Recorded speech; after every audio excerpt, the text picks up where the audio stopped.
नमस्कार मैत्रिणींनो, आज आहे आपल्या लाडक्या गणपती बाप्पाचा वाढदिवस म्हणजेच गणेश जयंती. म्हणून आज आपण बाप्पाच्या आवडीचे मोदक बनवणार आहोत. जास्त वेळ न घालवता अगदी झटपट घरच्याच साहित्यात बनणारे, विशेष म्हणजे साखरेचा थोडासुद्धा वापर न करता गुळाचे रवा नारळ मोदक आपण बनवणार आहोत. चला तर मग रेसिपीला सुरुवात करूया.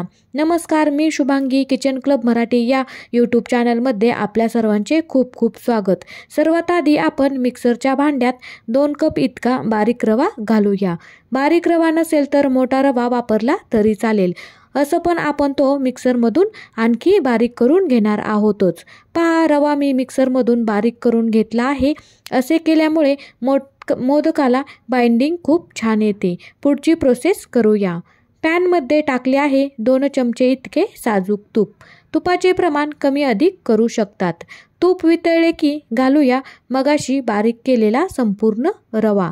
आणि हा आपल्याला मध्यम आचेवर जास्त लाल न होता खमंग भाजून घ्यायचा आहे. साधारणतः 5 ते 7 मिनिटं हा रवा भाजायला वेळ लागतो. मैत्रिणींनो, तुम्हाला एक कळकळीचे निवेदन. तुम्ही जर माझ्या चॅनलवर नवीन असाल तर माझ्या चॅनलला पटकन सबस्क्राईब करा आणि बाजूची बेल आयकॉन प्रेस करा. म्हणजे जेव्हा मी नवनवीन रेसिपीज चॅनलवर अपलोड करेल तेव्हा तुम्हाला त्याचे नोटिफिकेशन येत जाईल.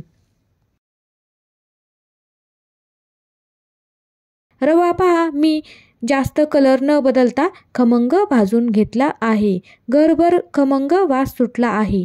आता यात घालणार आहोत 1 कप इतके डेसिकेटेड कोकोनट म्हणजेच नारळाचा किस. डेसिकेटेड कोकोनट नसेल तर तुम्ही खोबऱ्याची काळी साल काढून तो किसून वापरला तरी चालेल. आता हा पण यात 2 मिनिटं भाजून घेऊया. याला भाजायला जास्त वेळ लागत नाही, पटकन भाजला जातो. आता यातच घालूया काजू व बदामाचे बारीक तुकडे. काजू बदाम घालणे पूर्णतः ऑप्शनल आहे, नाही घातले तरी चालेल. याला पण एकत्र करूया.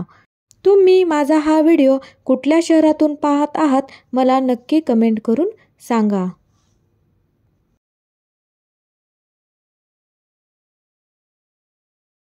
शेवटी यात आपण घालूया 1.5 कप इतका बारीक चिरलेला गूळ. गूळ बारीक चिरून वापरायचा म्हणजे तो पटकन विरघळला जातो. 3 कप मिश्रणासाठी 1.5 कप गूळ पुरेसा होतो. याला मिक्स करूया. पूर्ण गूळ वितळेपर्यंत याला कंटिन्युअस हलवत राहायचे, म्हणजे गूळ पॅनला चिटकून करपत नाही.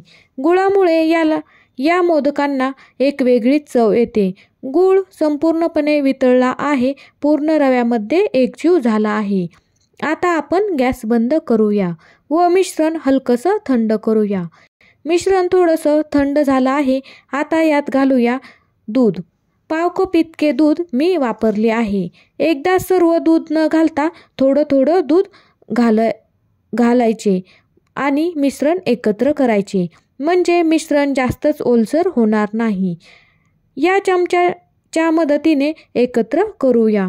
गरम असल्यामुळे चमच्यानेच मिक्स करायचे आहे. यात घालूया विलायची पावडर व एकत्र करूया. मोदक बनवण्यासाठी मिश्रण आपले तयार आहे. मोदक बनवायला घेऊया.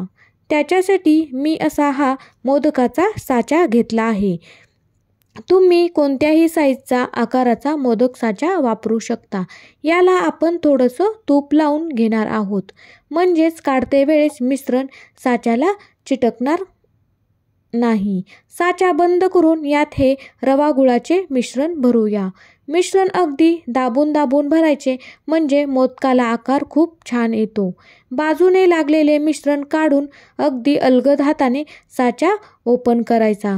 पहा, आपला मोदक किती सुंदर सुरेख दिसत आहे. आपला रवा नारळ मोदक तयार झाला आहे.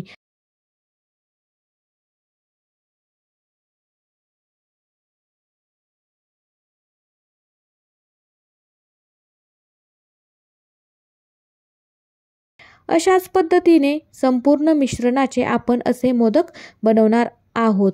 प्रत्येक वेळेस साच्याला तूप लावण्याची आवश्यकता नाही. फक्त पहिल्या वेळेस साच्याला तूप लावायचे. एवढ्या मिश्रणात माझे 29 मोदक तयार झाले आहेत. साच्यानुसार कमी अधिक मोदक होऊ शकतात. पहा काय सुंदर मोदक आपले दिसत आहेत.